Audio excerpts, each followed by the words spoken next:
Your mind is filled with thousands of thoughts every day. They come and they go like trains in a terminal. One enters, another takes its place, one exits, and along comes another. First, you want to watch your thoughts. Then you want to watch yourself watching your thoughts. Here is the door to the inner space where, free from all thoughts, you experience the bliss and the freedom that transport you directly to your higher self. The simple exercise of watching your mind manufacturing its thoughts will eventually cause unwanted, unnecessary, erroneous thoughts to dissolve. In the process of cultivating the witness, you learn to quiet your mind, to take inventory, and dispose of or reassign thoughts that generate self-defeating or ego-centered responses. In this simple process, you also come to know your spiritual self.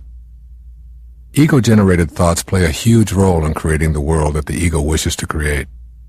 Each of my thoughts seem to demand it be considered the most important.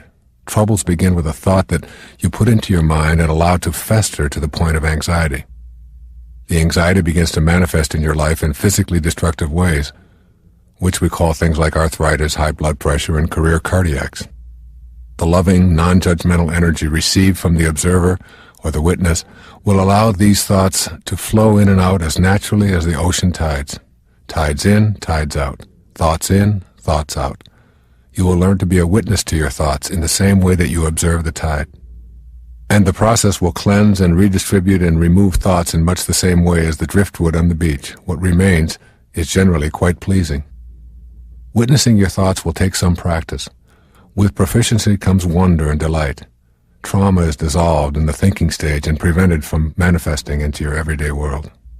Begin to notice the noticer. As you take note of your worlds, both inner and outer, begin to familiarize yourself with the noticer who is behind that which is being noticed. If you do this several times each day, you will begin to see that you are much more than just a body and mind going through the program motions of your life. Your realization of your true self as the witness behind that which is being witnessed will bring you a new dimension of creativity and bliss. Try on this exercise. Think of something that has been bothering you for a long period of time. Now go to a quiet place and close your eyes.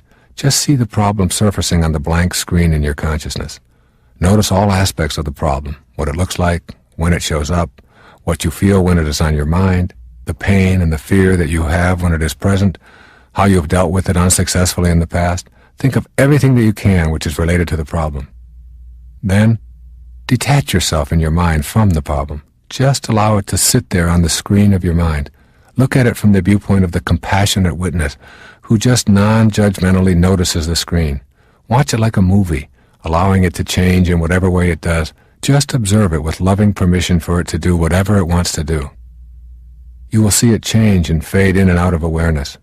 With each change or movement on the screen, remain in the caring witness mode of knowing the energy will do what it will and will also be accompanied by the loving energy from the witness.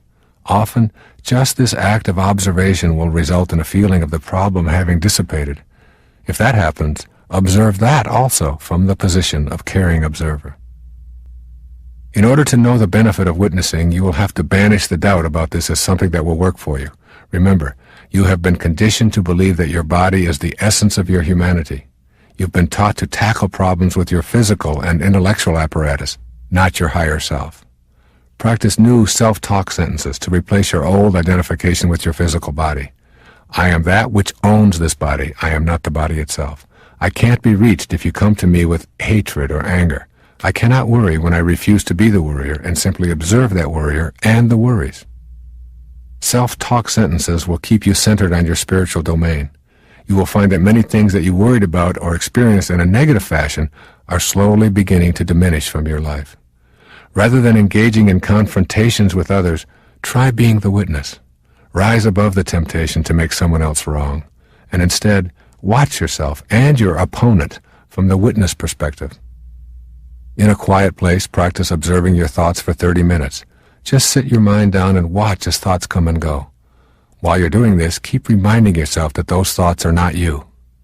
Even if you find it a struggle to cultivate the witness totally in your life, give some of these ideas a workout. More than anything, the witness posture introduces you fully to your higher self. It lets you in on the big secret. You are not your problems, your frustrations, or even your physical life. You are that which is noticing it all. You cannot truly grasp or examine this sacred part of yourself because it resides in the invisible you, yet it is the heart of your sacred quest. You want to allow your sacred self, rather than your ego, to be the controlling influence in your life. You want a deeper and a richer experience of life. It will elude you if you don't get to know this higher part of yourself. The witness will introduce you to this knowing. Nisargadatta Maharaj writes in I Am That, "It is the I am the body idea that is so calamitous. It blinds you completely to your real nature. Even for a moment do not think that you are the body. Give yourself no name, no shape. In the darkness and the silence, reality is found." As you cultivate this new awareness, you will find yourself enjoying the silence even more than when you used to seek out the noise as your companion. Cultivating the witness will introduce you to yourself not as the doer, but as the observer of the doer. You will come to welcome this realm as a respite from the hurry-up world that you've been living in.